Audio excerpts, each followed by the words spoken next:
have joined. So thank you for attending today's session on COVID-19, trade rules, vaccines, and the pandemic response. I'm Ruth Bergen. I'm the director of the Trade Justice Movement. And for those of you who don't know the Trade Justice Movement, we're the UK network looking at the social environmental impact of trade policy. This is the 7th of our briefing sessions. We have our final one in 2 weeks' time. It is a webinar. You can ask questions of the panelists, but please make sure you put those in the Q&A box that you'll find at the bottom of your screen. My job now is just to hand over to Martin, and before I do that, I'm just going to briefly introduce him. He's Director of Health Poverty Action, a charity that acts in solidarity with health workers, activists, and communities worldwide to improve health and challenge the causes of poverty. He's worked in the voluntary sector for many years, playing lead roles in Jubilee 2000 in the early days of the trade justice movement. So we're particularly pleased to have him back with us today, and also make poverty history for those of you who remember that. He continues to drive forward a narrative that sees poverty and ill health as a result of injustice. And so he is going to be our chair for today. Martin, over to you. Brilliant. Thank you, Ruth. And thank you so much to all of you for joining the webinar.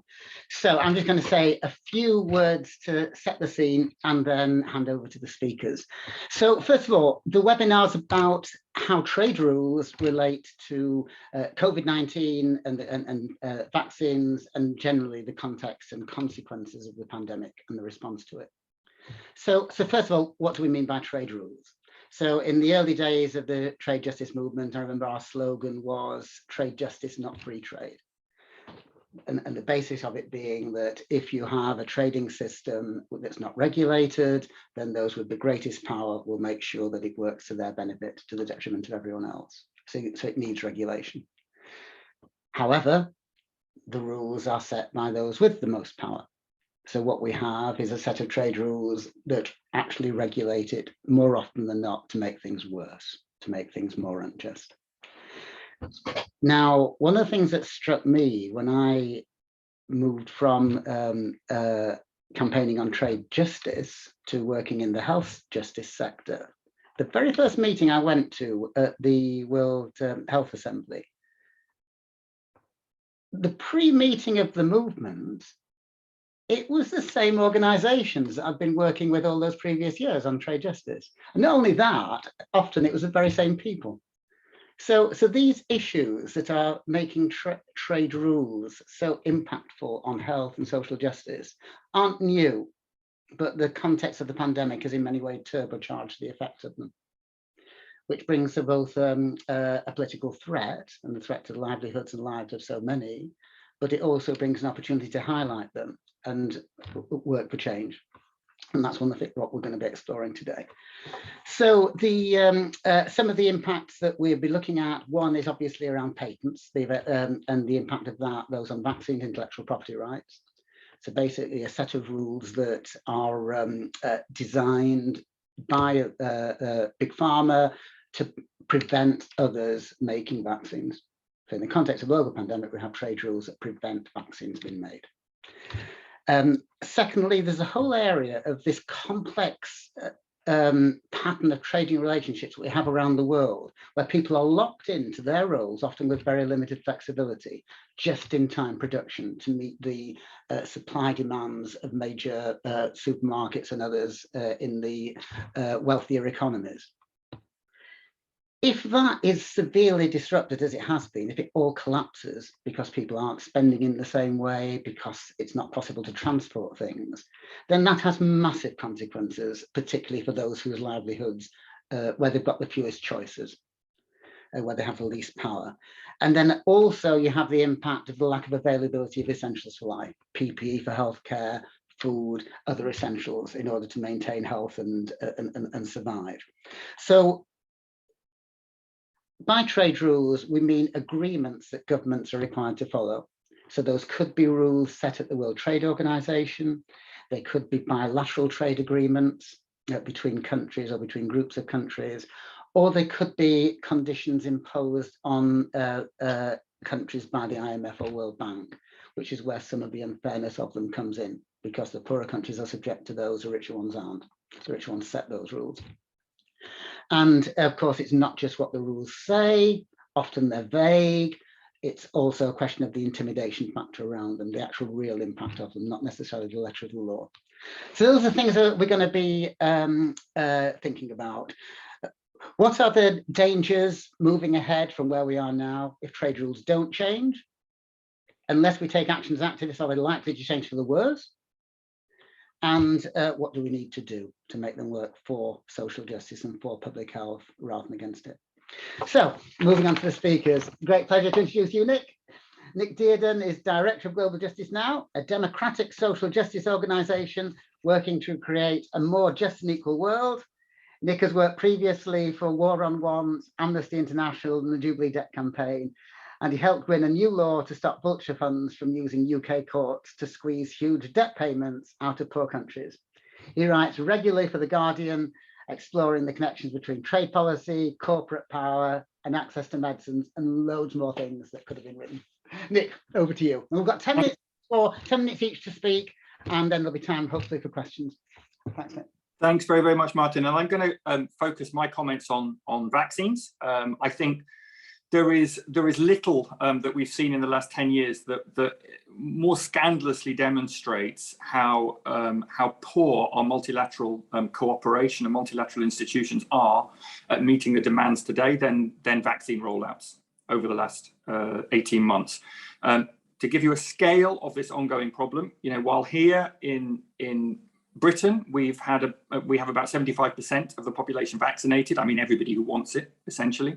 Across the African continent, only 17% of people are vaccinated.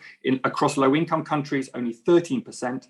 And there are some countries that have given, hardly any vaccines at all, and they're the poorest countries in the world, DRC and Haiti and so on. So it's just scandalous inequality.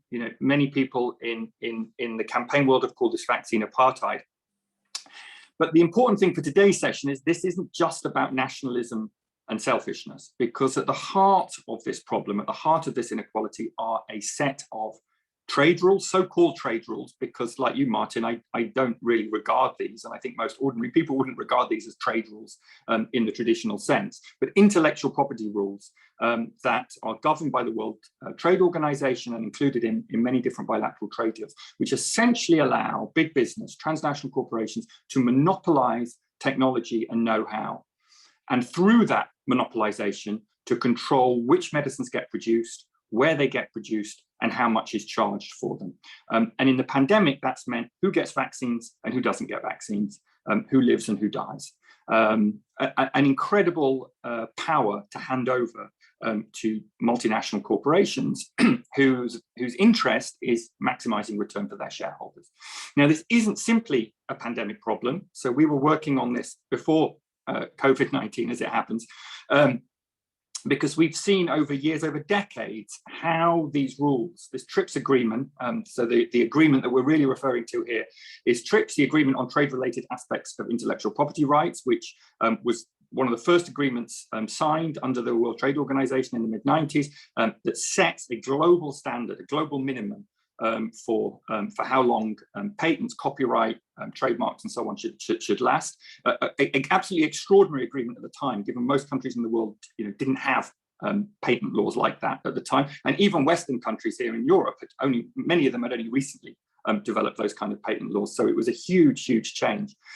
So we're talking about that. We're also talking about TRIPS plus measures, which go even beyond that, that have been incorporated into many, many trade deals between the US, the EU, and parts of the global South. And what these rules have done, I mean, it's not to say that the pharmaceutical industry was a wonderful thing in the 1960s and 1970s, right? And this industry has always profited very, very handsomely off the drugs that it's made. But TRIPS and this whole intellectual property revolution transformed the industry into something so deeply dysfunctional that it barely even resembles what most of us think it actually does. So while before it may have researched and developed and produced useful medicines and then profiteered off them, today, by and large, it doesn't even research and develop useful mechanisms. It has become a highly financialized industry that bears more relationship to hedge funds than it does to research and development institutions. And I'll explain a bit about why that is. But to roll back 18 months, 2 years to the beginning of the pandemic, what that meant was we were in a dire situation because pharmaceutical companies had virtually no interest in producing or researching vaccines, had virtually no interest in producing or researching any of the contagious diseases that may have created a pandemic. I mean, the WHO warned about this years ago, and there were virtually no research projects taking place on those diseases because there's no money in, there's no profit to be made, or the profit is not high enough for the pharmaceutical industry. They prefer guaranteed profits that come from blockbuster drugs. Cancer is a particular speciality, but ideally stuff that can treat chronic diseases. I mean, they don't want stuff that's going to, is one shot and then you're kind of immune for life. They want stuff that you're going to keep on taking because that generates an enormous amount of money. So that wasn't happening. So, and what research was happening was heavily state-backed. So we went into this pandemic with this very dysfunctional industry.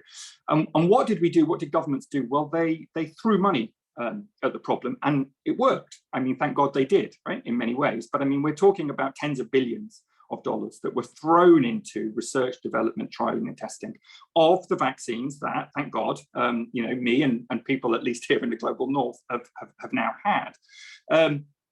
And they went into every bit of the production line, and that did the trick. And I think it proves, when the state puts its mind to it, if you have kind of limitless amounts of money over a reasonable period of time, you can achieve amazing things. And that's what people like Mariana Mazzucato talk about so much. But then the real problem started, because as so often, despite the fact that so much of our medical research is generated by public funds, is generated by state institutions and universities and other public institutions, what we then do is hand that research and development over to the big pharmaceutical companies who don't simply privatize it, but thanks to TRIPS and global intellectual property laws, monopolize that technological know-how for decades. I mean, 20-year minimum, but often they make it work for much longer than that. And they don't just patent this stuff once, they apply many, many patents, and what we call patent thickets all over the processes and the final products and so on. And that makes it extremely difficult for anybody else to learn from this technology and to begin producing it themselves, unless Big Pharma authorizes them to. So in that way, you are artificially constraining supply.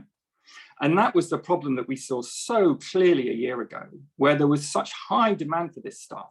There were factories all around the world that could have produced it. I mean, we did research on this. We had factories in Bangladesh saying, look, I could produce, one factory saying I could produce 600 million doses of this a year if you give me the technological know-how. Another one in Indonesia, exactly the same, massive, massive amounts. They weren't able to. Nobody would give them the technological know-how because the companies, particularly the companies developing, producing the mRNA vaccines, so Pfizer, BioNTech, and Moderna, were making phenomenal amounts of money. Last year, they made $1,000 per second in profit simply off these COVID-19 vaccines. And even a better company, if you like AstraZeneca, which wasn't making a profit, still wouldn't share its technological know-how. And the reason for that is what TRIPS has done is essentially allow these companies to treat intellectual property, to treat that technological know-how as their biggest asset, essentially. So the biggest assets of these companies today is not their factories. So they don't invest as much as you'd think in their productive capacity. It's not their workers. It's not even research and development, which by and large they don't do themselves. They buy from elsewhere and then they sit on it. And they squeeze as much value as they possibly can out of that largely publicly created research. And that's how they were able to make so much money. And of course, that gives them an incentive not to share this know-how, and particularly mRNA, because mRNA is a revolutionary technology, which is useful not just for fighting COVID, but potentially we're talking now about malaria vaccines, TB vaccines, HIV vaccines. This is going to revolutionize our medical knowledge. And the last thing that a couple of companies sitting on this knowledge want to do is share that equally around the world. And so they constrained production. And that was absolutely at the heart of the inequality that we experienced throughout COVID. So as I say, this is not just a problem for COVID. I mean, anybody who's even looked into the very, very scary pathway we're onto in terms of antimicrobial resistance will know our antibiotics are becoming ineffective. Big pharma has no incentive at all to invest in new antibiotics. That's why we haven't discovered one for decades now. Because again, they would be second-line antibiotics. Their patents would have expired by the time they were actually making any proper money out of them. And antibiotics don't make a huge amount of money anyway anymore. So we're faced with this problem that could be killing tens of millions of people by 2050, and yet almost nothing is being done about it. Which is why this isn't some kind of just some left-wing campaign thing. I mean, Lord Jim O'Neill, a former bigwig at Goldman Sachs, a former Tory Lord, said you just need to nationalise parts of this industry because they have been structured because of these intellectual property laws in a way that makes them not fit for purpose. And I want to just finally end on saying, so I've talked a lot about poverty and inequality, but I think there's a specific north-south dynamic here, which is very important for those of us who are particularly working on kind of rights for the global south. Look, this pandemic could have been even worse if it wasn't for the Indian industry. I mean, so many of the vaccines that went to the global south came from India. Why? Because India actually has a pharmaceutical industry. Why does it have a pharmaceutical industry? Because at the time it built it up, these laws did not apply. So it's impossible to imagine a country building up an industry in the way that India has done today, precisely because of TRIPS and this intellectual property law. That's unbelievable, that the thing that saved us from even worse calamity in this pandemic wouldn't be possible today. TRIPS has made trade for so many countries. It's taken away the main benefit. The main benefit for so many countries of trading is that they can learn from the technology that's been invented and created in more advanced countries, and just kind of in the most basic sense, reverse engineer, just take it apart, work out how it's done, and put it together again. That's how South Korea went from a very poor country to an advanced country in one generation. It's why China, by completely avoiding and ignoring these rules, has also managed to develop. So there is something here about the prevention of southern countries from being able to industrialize, which I think is absolutely critical and cannot be allowed to stand if we want a more equal world going forward. And if we think it's a problem for medicines, wait until you see how much of a problem it's likely to be for climate change technologies. Wait until you see how much of a problem it's going to be for our ability to regulate big tech and digital industries and so on and so forth. TRIPS is a major problem for across the board. And so I think what we've begun to see in COVID is the kind of movement that's able to challenge these intellectual property standards at a global level, and potentially to begin rolling them back. It's taken us a long time to get here, but I think TRIPS has not been a well-known acronym for a long time, probably since it was actually invented. It is now, and so that's why I would encourage everybody to give some focus at least to this area, and think about how we can begin undoing this deeply undemocratic and unequal set of supposed trade rules. Thank you, Martin. Brilliant. Thanks so much, Nick. So moving on to Pepita Barlow. Pepita is Assistant Professor of Health Policy at London School of Economics and has served as a scientific advisor to the World Health Organization. Her research examines how policies and actors outside the health sector impact on health and health policy. And recent work has explored whether trade liberalisation puts pressure on governments in low and middle income countries to change or repeal their public health policies. Pepita, over to you. Thanks very much, Martin. I'm just going to share my screen because I couldn't resist the temptation to put some slides together with some rather striking charts to show everyone. I'm just going to put a timer on. There we go. So thank you very much for inviting me to talk today about the role of trade policy in response to COVID and the impact of COVID on global trade. So I think Martin alluded to this a little bit earlier in his introduction, but I'm just going to talk through some of the impacts that the pandemic has had on global trade and on global welfare through those effects. Also the role of trade policy in government responses to COVID, as well as the role of trade policy and some of the caveats in writing trade policy to create resilient post-pandemic health systems and an effective post-pandemic economic recovery. So first of all, to the impact of COVID-19 on global trade. Well, global merchandise trade saw one of its largest ever one-period declines in the Q2 of 2020, falling by as much as 14.3% compared with the previous period. You can see the dramatic decline in merchandise trade on the right-hand side there in the chart. But as the chart also shows, there has since been a rebound in levels of global merchandise trade, actually slightly higher than was initially forecast when the pandemic set in. But despite this recovery, the sharp shock and decline in global trade had acute short-term consequences on many countries' access to essential medical supplies and other goods and services essential to functioning health systems, whilst also having wider and enduring impacts, including job losses, income shocks for many workers dependent on export sectors. And this has doubtless played a role in pushing working poverty globally back to 2015 levels and the rise to over 200 million people currently unemployed globally.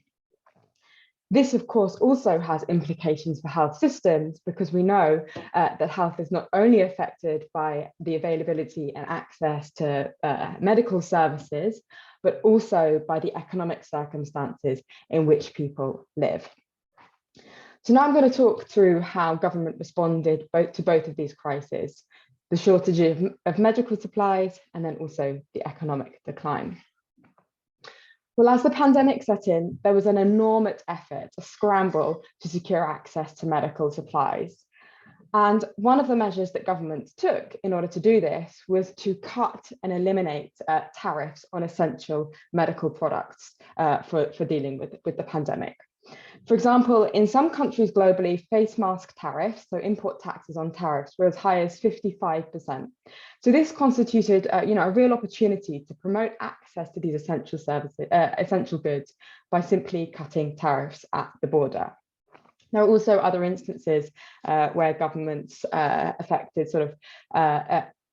treated as equivalent regulations set in one country to approve medical products in their own country, enabling them to also trade in those medical products.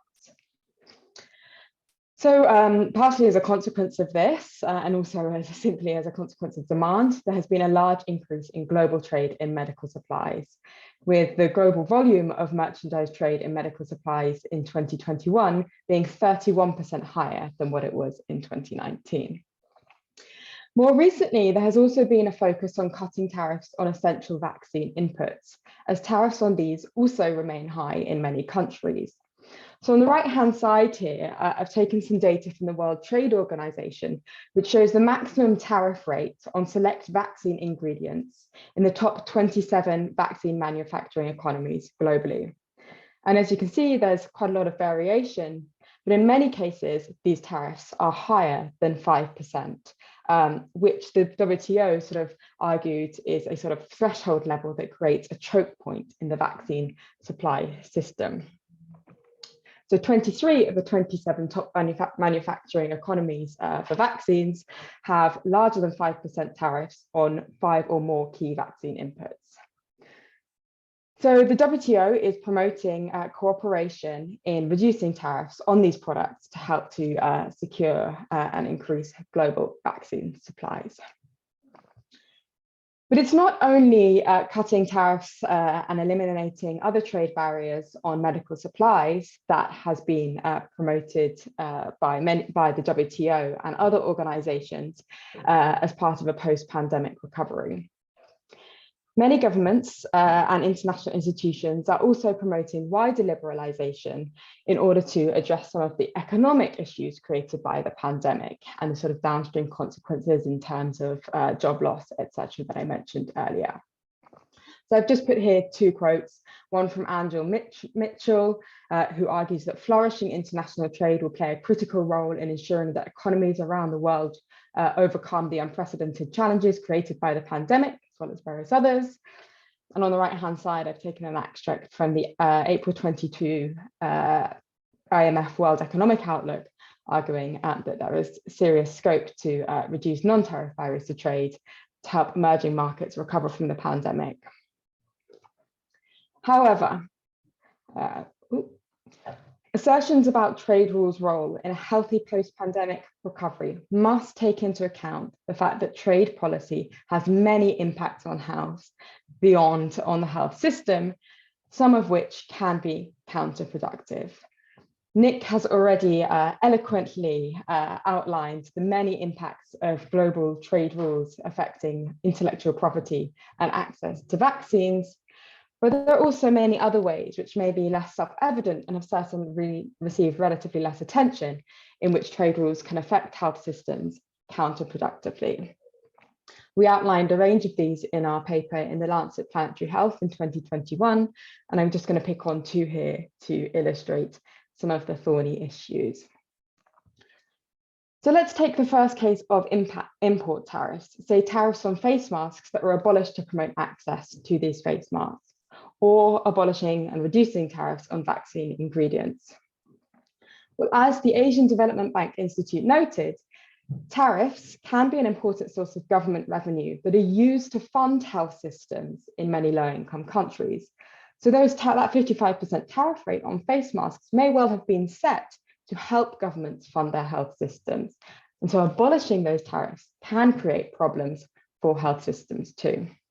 In a paper in 2020, I showed that on average, a 1% reduction in tariffs associated with a 3.7 per capita dollar decline in public health expenditure in countries with a weak capacity to tax other sources.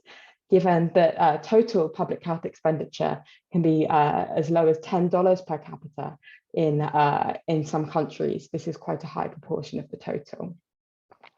So this is one way in which efforts to stimulate trade and to address some of the health issues created by the pandemic can be counterproductive. Another example comes where governments may experience pressure to limit or cut domestic regulations that create trade costs, but that are also designed to protect and promote public health. At the World Trade Organization, for example, several major processed food exporters argued that Mexico should postpone introducing its nutrition labeling regulations that are designed to discourage the consumption of ultra-processed foods, because they wanted Mexico to help those businesses deal with the economic consequences of the pandemic. And they argued that this nutrition labeling scheme would create unnecessary costs that would be devastating for its businesses.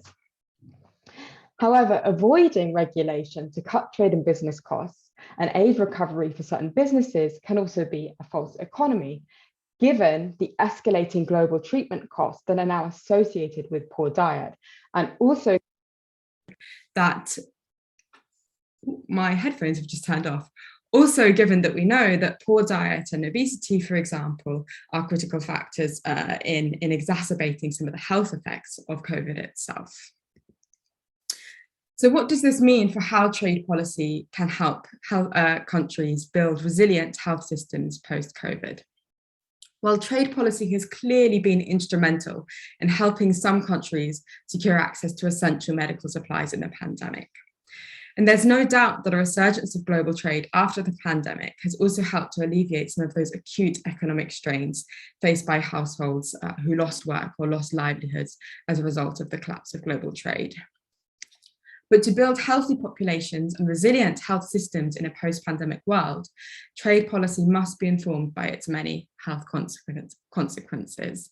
The trade-offs must be carefully scrutinized with effective mitigation measures put into place, and policymakers should be particularly aware of the false economies and counterproductive policies, a few of which I have illustrated here. Thank you very much. Fantastic. Thank you so much, Pepita. So finally, Baba Ai. Baba is the Health and Social Sector Officer at PSI, Public Services International. He's been an activist for over 3 decades, fighting for a better world where development brightens the lives of the many and not just the 1%. Baba has published book chapters, working papers, and journal articles on health and social care, industrial relations, development economics, migration, workers' education, identity politics, women's liberation, precarity, and globalization. He's also the author of Era of Crises and Revolts, Perspectives for Workers and Youth. Looking forward to what you have to say to us, Baba. Thank you very much, Martin, and thanks, Nick and Pepita, for the brilliant presentations. They make my work easier. I would want to set the context with one or two things. First, trade is unavoidable, and as Pepita showed, there could be some useful. It's not about that. Do we want trade or we don't want trade? And that's why I think the trade justice movement's founding slogan still remains very apt. It's about trade justice.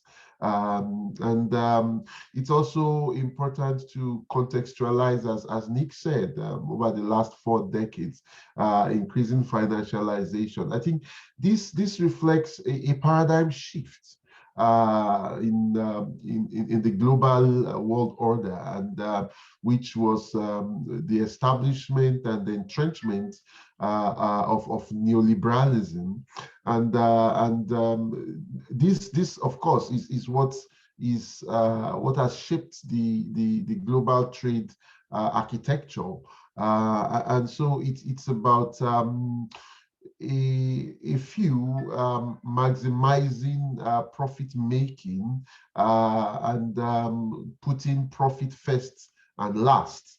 But with health and social care, it is very important that, I mean, these are not commodities, or at least are not supposed to be commodities. Free trade has exacerbated health inequities, largely by commodification and marketization of health and social care, driven by, amongst other things, trade rules. So that is why for us as Public Services International, we see, and this is one of the things that right from when the pandemic started, we highlighted as our priorities, the need for a radical new approach to global governance and political economy, including the trade regime. Now, to the issue of trade and health and social services, it's also important to point out that the impact is in several ways. First, before even looking at how trade impinges on the health and social services as a sector, is also how corporate and commercial determinants of health are shaped by trade rules. You know, trade rules have helped to exacerbate, you might say, the globalization of antithetical dietary realities, you know, sweetening food and all that. So it has undermined nutrition while not ensuring food security. Now, how does do trade rules adversely impact on the health and social sector? Well, also before coming to that, it's important to also stress how the evolution of the approaches to this regime, you know, starting with the WTO, multilateralism, and that at each stage, trade unions and civil society organizations have fought back, and this has managed to stem the expansion of neoliberalism, free trade. But just like the head of Medusa, you cut off one and you have several springing up. We're able to stop the trade in in services agreement, the TTIP, the transatlantic trade and investment, but and CETA. But you've had springing up things like the so-called comprehensive and progressive economic partnership you've had with, and also you have, the plurilateral agreements taking shape even with, at regional level, like the regional comprehensive economic partnership of in Asia. So, but there are some general ways in which they undermine health, the realization of health as a fundamental human right, and constrain policy space of government in this regard. Some of these include one, governmental authority and public utilities. While you have clauses that guarantee them, they are actually narrowed, including by and this, especially for weaker countries, undermines the sovereignty of states. Allowing things like the dispute systems that equates private sector entities with governments in challenging governments. Now, you also have, whilst lip service is paid to reservations for health and social services, these tend to have limited coverage. For example, with the regional comprehensive agreement for Asia and the Pacific, our affiliates in Australia had to point out how very like a sleight of hand, you have reservations for health, but not social services. And the impact of this is that it then leaves social care, including elderly care, which is becoming increasingly important with changing demographics, open for buccaneering private interest. So then with market access, which allows global health companies, that is also important. Along with this, with increasing neoliberalization of trade rules, you're also having expansion, growth, and expansion of global health companies.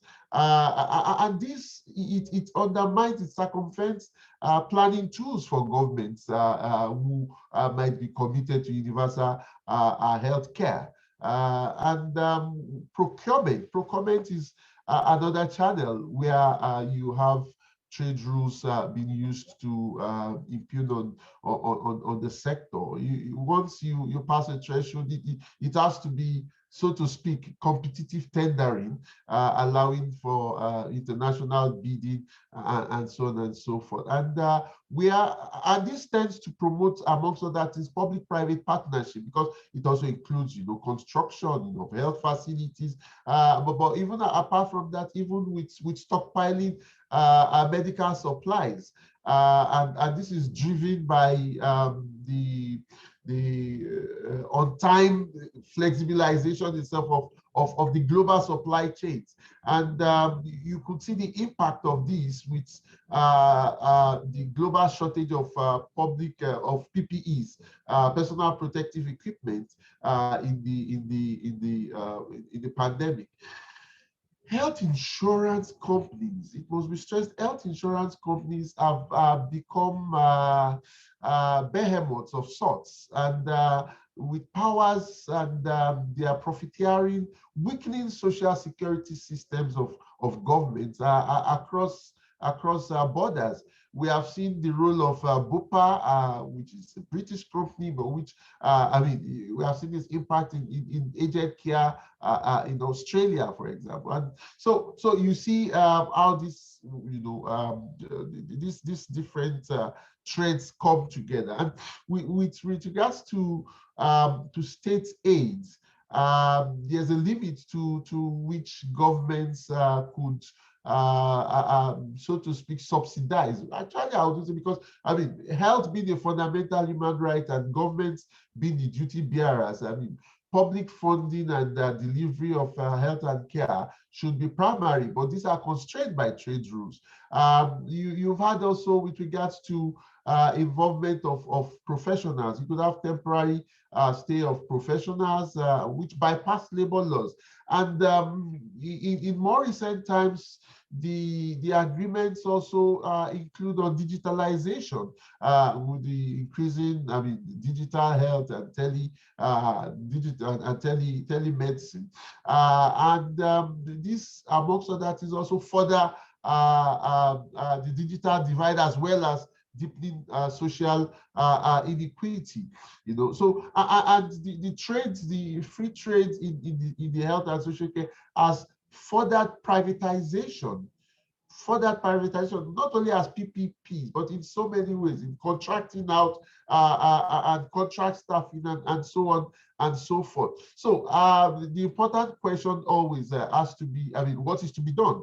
I think that whilst we have at best had partial victories, the victories we have had, you know, in resisting TSA, resisting TTIP, etc., have been our lessons. They are even from 1999. People tend to forget that. I mean, the Battle of Seattle was largely spawned by fight back against the MAI, the multilateral agreement on investment, which, like all these trade agreements, are done behind, you know, behind the people.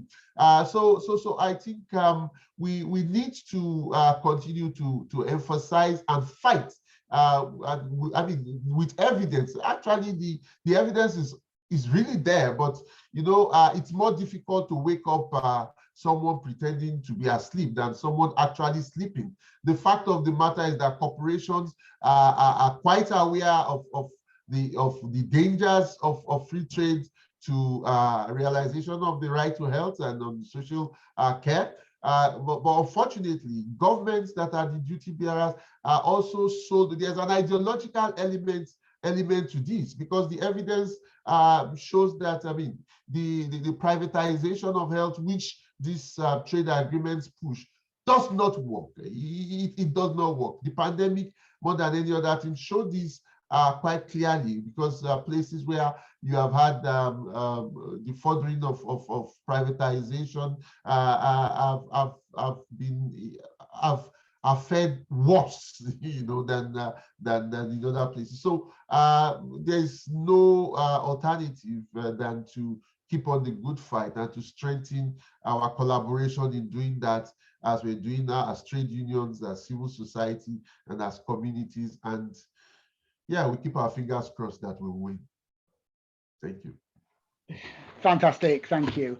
Okay, so this is the best panel ever in terms of keeping to time. Thank you all so much. It's brilliant. So we've got over 15 minutes for questions and discussions. And just one rule here. One of the ways I think that policies like that are so obscene, like the policies we have in trade, the policies we have on tax, is that they're enshrined in supposed complexity. And there are basic, simple moral principles here. So no stupid questions. The simpler, the better. So don't be intimidated remotely by the issues. And probably everyone listening knows more than me. So to kick off with, if we try and keep the answers reasonably brief, so we can get through a fair bit of discussion. But can I kick off, Nick, with a kind of devil's advocate question to you, really? So what level of patent protection do we want to see in trade rules? You know, if there wasn't any at all, would it just be a free for all, and you know, to be total disaster? Or you know, what should it be like? I mean, my view on that is that the problem with TRIPS is that it sets this global standard, which is a straitjacket for countries around the world. Now, that's not to say an individual country might not want patent laws. It might well, but they need to be able to use. They're an important policy tool. I mean, patents are something we convey on companies or economic actors in our society when it's useful. It benefits the public interest to do that. So many countries have, pretty much every country that's developed, every advanced economy today, developed under something that looks very, very different to the current trade laws that we have. I mean, you look at the United States in the 19th century as an obvious example where, like, they just didn't follow any of these rules that are hardwired into the global economy today. So it must be within the ability of southern governments to decide when and how to use these. I mean, I think the same about tariffs, to be honest. It's not that I think tariffs are absolutely wonderful, obviously, or should be as high as you can possibly make them, but they're a policy tool that a government may want to use in some circumstances in order to promote the public interest or protect small industry or protect small farming, and they must have the right and the ability to do that. I mean, there's loads more you could say about, you know, I mean, Personally, I think essential medicines shouldn't have any patents on them, actually, or at least should have some kind of a common system of patents, like people like Stiglitz and Mariana Mazzucato have talked about. The funny thing is, that wasn't a very controversial opinion not very long ago. I mean, even the American pharmaceutical industry at the beginning of the 20th century said you shouldn't have patents on these things, mainly because their members didn't own any of the patents. They were all owned by German industry. So, which kind of goes to show when it's good for us, it's good for us. But in Britain, certainly, it was very controversial in the whole medical establishment that patents should apply to medicines certainly until the Second World War, and many other countries much later than that. So, I think we need a flexible and a balanced approach to it, and I think that some things are so important for our existence on this planet and our ability to live a good life that they should be completely exempt from these kind of rules. Brilliant, thank you. This next question is a more general one, so I'm going to put it to both Pepita and Baba. I'll come to you first, Pepita. And this is about how we would like global production to change in order to make the world more resilient, particularly in terms of the most vulnerable populations for future crises. And what trade rules would be needed? How should trade rules change in order to enable that to come about? Pepita. Yeah, thanks, Martin. I almost think that it's a little bit easier to answer the second of your question.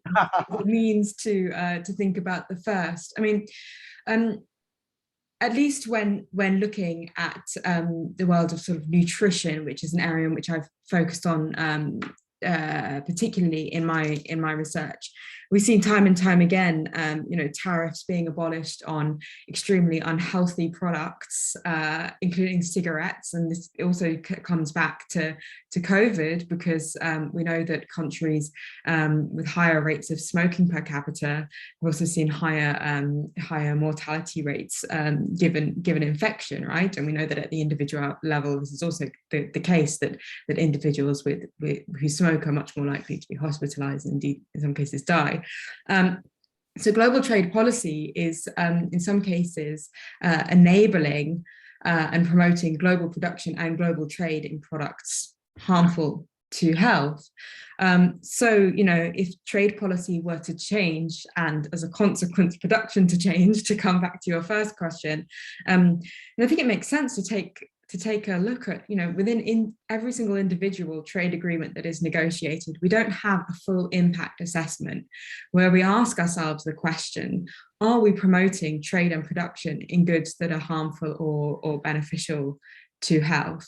So I think there's a kind of general approach that is much needed. And there are, increasingly environmental impact assessments are taken more and more seriously. And there are certainly, of course, that has health impact implications too, but there's certainly scope to extend that much further in the health realm and to consider, line by line. And yes, we may be promoting trade and this may be good for the economy, but what downstream health costs do these particular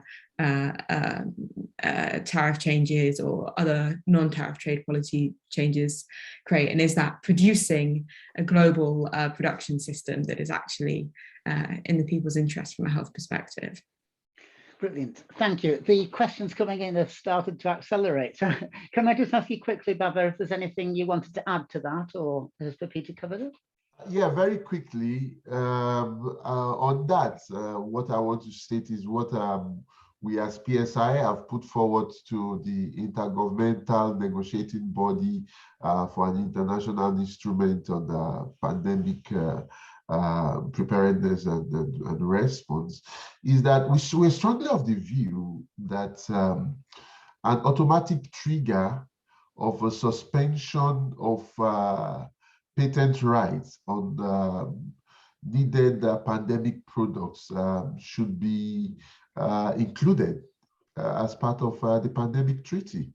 That once a public health emergency of international concern is declared, products, including products to be developed like vaccines, but as well products already identified, like medical supplies for that could be useful for such response should be suspended. Patents should be suspended, because if we had had that, it is likely not only vaccines, the technologies generally, we could have better mitigated the impact of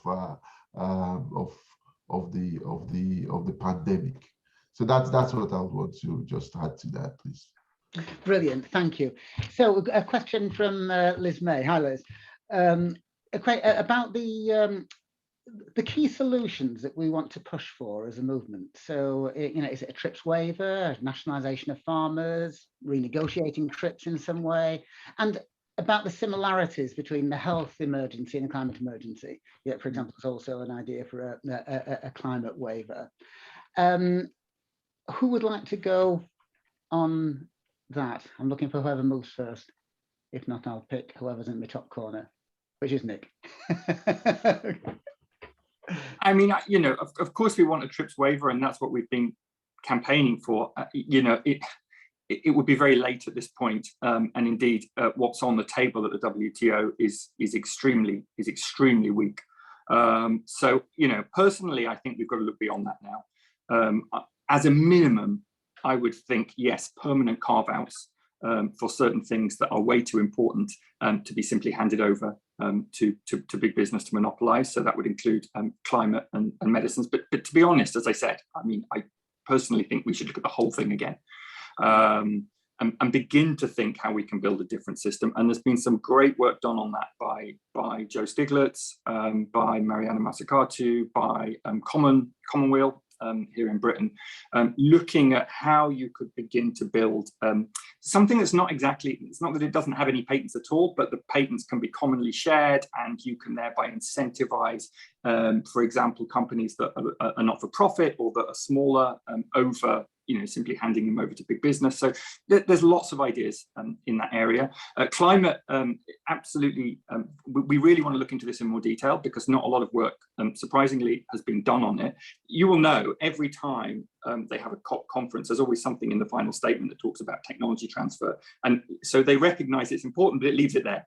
It doesn't really talk about how you actually get there. And I think it's a little bit like COVID. I mean, so many Western decision makers are like, well, let's kind of leave it to the companies to decide how that happens. It's always better to allow them to do it voluntarily. We've seen in COVID, it just didn't work. They did not sign those voluntary licenses. They didn't have an interest in doing it at the end of the day. So we would definitely like to do a bit more work on that, actually, and look at just how serious this solution, this problem could be for climate change. Because if you're not careful, you're going to have most countries in the world essentially becoming renters. They will rent or lease the technology they need to build their economies off multinational corporations in the rich part of the world.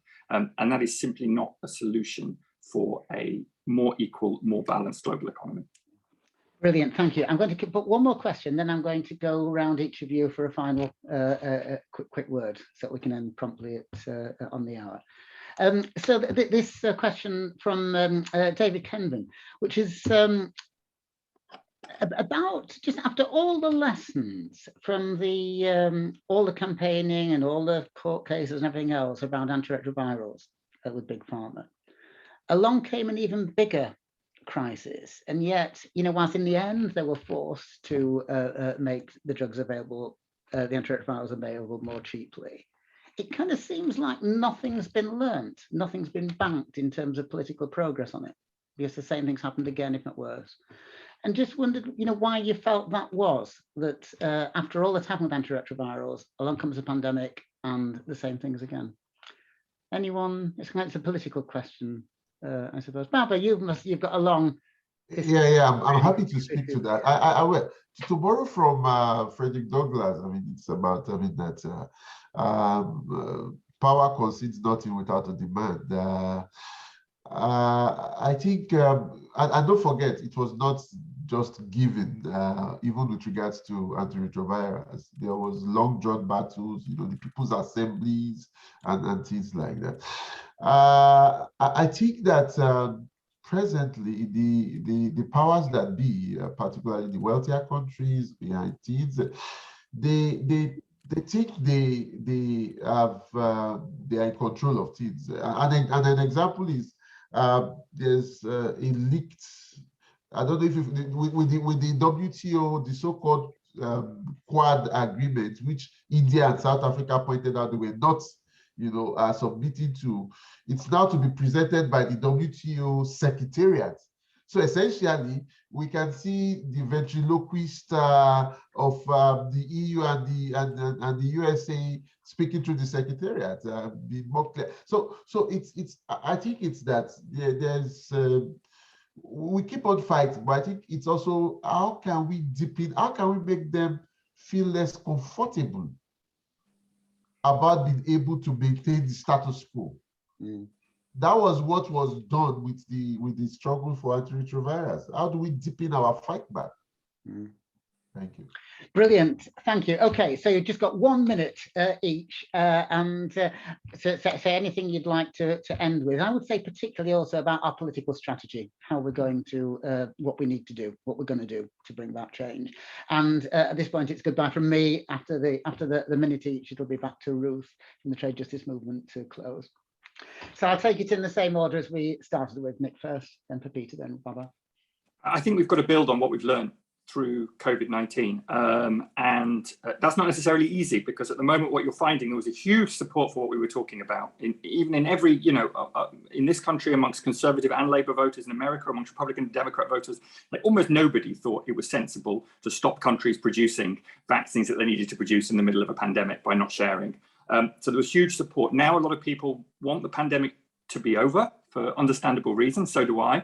But how do we build on this and learn from it? Because there are processes going on, like Baba talked about the process for a pandemic treaty, which are going to try to, if we're not careful and we don't fight, to codify how COVID was dealt with and build it up as so COVAX, for example, to be a, which failed miserably, to be a central means of dealing with pandemics in the future. We need to say no. We need a far more structural approach to this, and that goes beyond trips, goes beyond intellectual property. For goodness sake, if we haven't seen now that the reliance and dependence upon the international market as a means of providing us with the things we need in the kind of emergency situations we're increasingly going to be confronted with in the world, if we haven't seen that that's failed now, we're never going to see it.